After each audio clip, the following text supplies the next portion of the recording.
David Finkle, writing regularly for the Huffington Post. I'm talking on Dave's Gone By with Dave Lefkowitz at UNC Radio.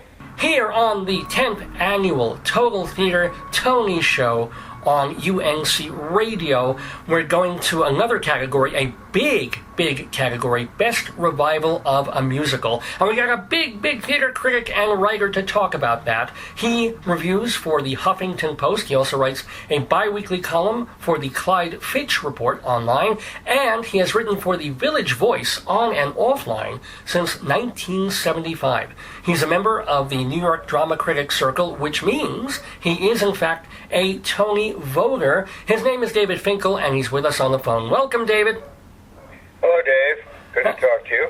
Good to talk to you, too. Now, before we went on, you mentioned something about this being not a particularly exciting or even that good a season for you. What did you mean by that? I meant that there weren't very many good plays or musicals presented to the public, in my estimation. There were some good things, but they were greatly outweighed by fair to poor, to worse than poor offerings. And more so than usual, you're saying? It seemed to me there were certainly more musicals than usual in that category. For the past couple of decades, the Tony nominators have had to scrape around to find even 3 nominees for certain categories. And musicals have suffered from that the most. But this year, though there were many musicals, I can't recommend too many of them to people who are now asked to pay so much money to come to see a show. Would it be different, let's say, if top orchestra prices were $60 and everybody could get theater tickets for $15, $20, $25? Would you recommend things more? Does price play a part in your reviews and your estimation? Yes. Oh. Yes to a couple of those questions. Say a musical isn't particularly good, but someone is giving a very good performance, or the score is particularly good, but the book of a musical isn't too good. I would say, it's worth $50 or $60 or $25 to see this performance. Would I say it's worth that's even already low, $250, $400 to see a performance? Probably not. I don't think that people should be paying those kinds of prices, but they are. We talked about some categories not having even enough to have 4 or 5 nominees, and we're coming right to one right now. Best Revival of a Musical. There are only 3 contenders. There's Hedwig and the Angry Inch, which is the John Cameron Mitchell, Stephen Trask musical, Les Mis, which is written by a whole bunch of people, and Violet, the Brian Crawley and Janine Tesori musical that was never on Broadway. And of course, neither was Hedwig. Oh, right, yeah, exactly. Both Violet and Hedwig were small musicals. One of them done so way off Broadway, Hedwig, was done in a hotel. Well, it was the Jane Street Theater is what they kind of called it, but yeah. Oh, the Jane Street Theater. It was in the Jane Hotel on Jane Street. And it was done very small, and now it's being done in a rather expensive production that is worth seeing, I think. Neil Patrick Harris's performance is phenomenal. The category of Best Leading Man in a Musical is one of the few that's tied up. Already sewn up. I would say he's going to win without question. Now, can I ask you, how would you compare him, if not ranking, how is he the same and or different from John Cameron Mitchell or anybody else that you saw as Hedwig off-Broadway years ago? He's, in a way, much larger than life because he's on a much larger than life stage. I think much more money has been put into the costuming, into the wigs. They've turned a small show into a Broadway extravaganza to some extent. It's only one set, not that the set doesn't move, and there are all sorts of projections. So that's been rather well done. Violet, which was a small show, is still in a way small, which is not meant as a pejorative, but has not been enlarged in that sense. It's not far removed from a concert reading of the show. Which it started as, wasn't it? Which it started as when it was revived this past summer in the Encore series. Mm-hmm. What did you think of Violet? I have a major problem with Violet that I don't know whether I want to go into at length, but I will, because I've whetted people's interest, perhaps. Uh-huh. But it's about a woman with a terrible disfiguration. Her face has been have initially a very frightening appearance to people. In neither the off-Broadway production nor the Sutton Foster now on Broadway, they ask you to imagine the disfiguration, and I think that doesn't help the musical. On the other hand, Sutton Foster is a wonderful performer, and she sings wonderfully, and she's with very good people. And she's probably, along, I guess, with Kelly O'Hara and maybe Kristen Chenoweth, who's just been announced to come back to Broadway in a revival on the 20th century. She's probably been the busiest leading lady in a musical in the last decade. Sure. She's been in, I think, 6 or 7 shows. So she's remarkable, and she's also a terribly nice person. That shouldn't count, but it does, doesn't it? Can I ask? Counts with me. Lots of people love Les Mis. What are your thoughts on the latest Les Mis?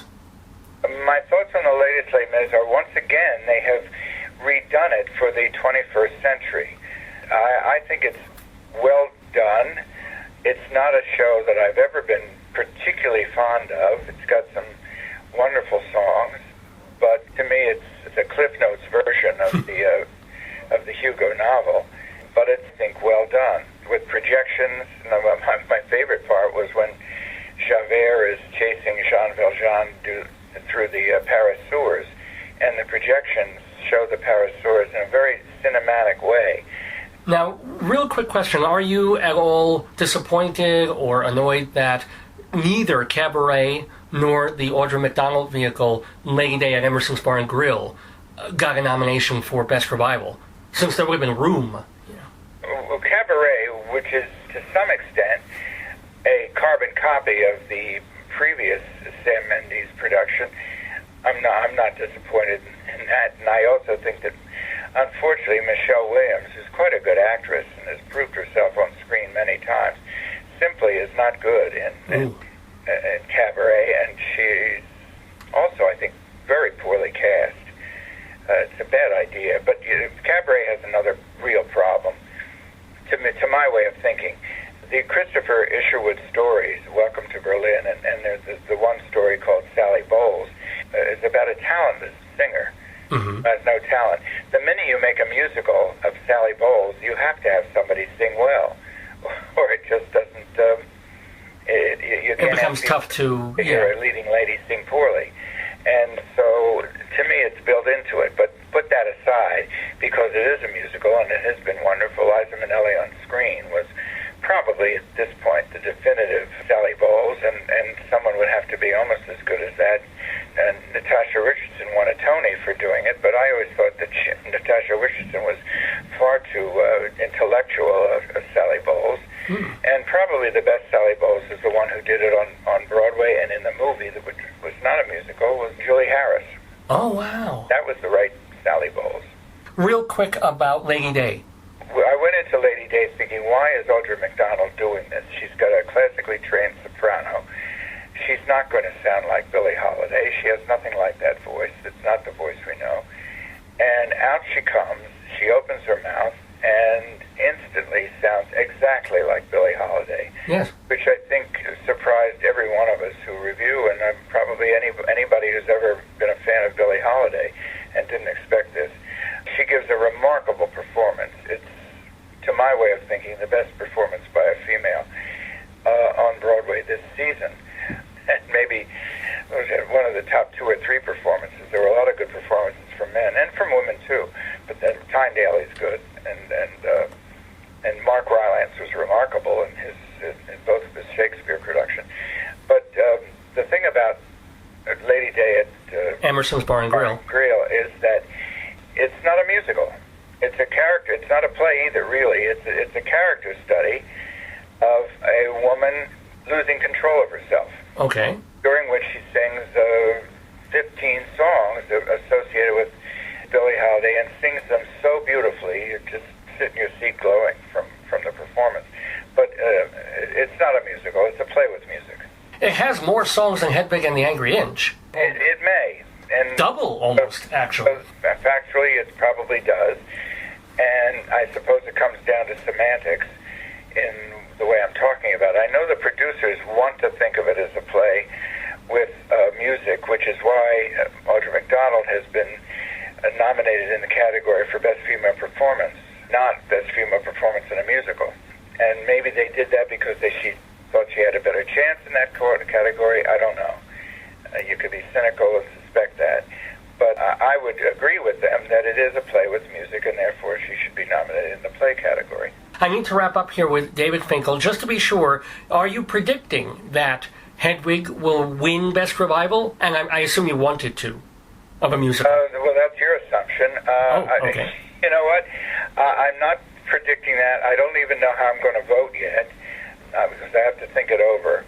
But I would rank each of those revivals at the moment equally. So it's hard to say. I think that this year, in some ways, and certainly in the musical categories, when Bullets Over Broadway, which we all thought was going to be the hit of the season, turned out to be so sort of uneven, it threw everything up in the air. By far, the best musical of the season is A Gentleman's Guide to Love and Murder. Of the revivals, some wonderful things were done with Les Mis, and Hedwig, his performance, and the performance by Lena Hall as well, are extremely good, and they thought it through very nicely. And I could really give you good arguments for all of them, including Violet. They all have their points, and they're all their qualifications for winning. The other thing you always have to keep in mind is whatever wins Tonys can have a lot to do with the presenters on the road. Those are the people that put on touring companies around the country. They have a large block of votes, and it makes sense that they generally will vote for what they think they can sell in Dayton and Cleveland and St. Louis and etc. Well, that would be Les Mis then. It could very well be Les Mis, although Les Mis has probably toured the country so many times that they may think, well, we don't need another tour of that. Let's try something different. And I don't know whether Violet and Hedwig have been around the country or not, but that plays a large part in how the voting goes. Well, at least you, as a critic, get to vote your conscience, which is the main thing, and to really struggle with yourself, not just eeny, meeny, miny, moe it, but really care. But the irony there is that a couple of years ago, the Broadway League decided to drop a lot of the press, claiming that the press was prejudiced. Why that would make sense, I don't know. But subsequently, the members of the New York Drama Critics Circle were reinstated as the only members of the press who do vote now. It may be because they thought they didn't have a large enough block. That has to be kept in mind. It'll be fun to see what wins, because so much is up in the air this year that aside from Neil Patrick Harris, I don't know who I predict for in any category, or what I would predict in any category. Well, all we can predict is that the Tonys are going to be happening June 8th. They'll be happening on June 8th, yeah, and I'm hoping to be covering them this year. And we'll be up in the press room. Oh, nice. Talking to the winners when they come up after they've won. You'll be doing that for HuffPo, right?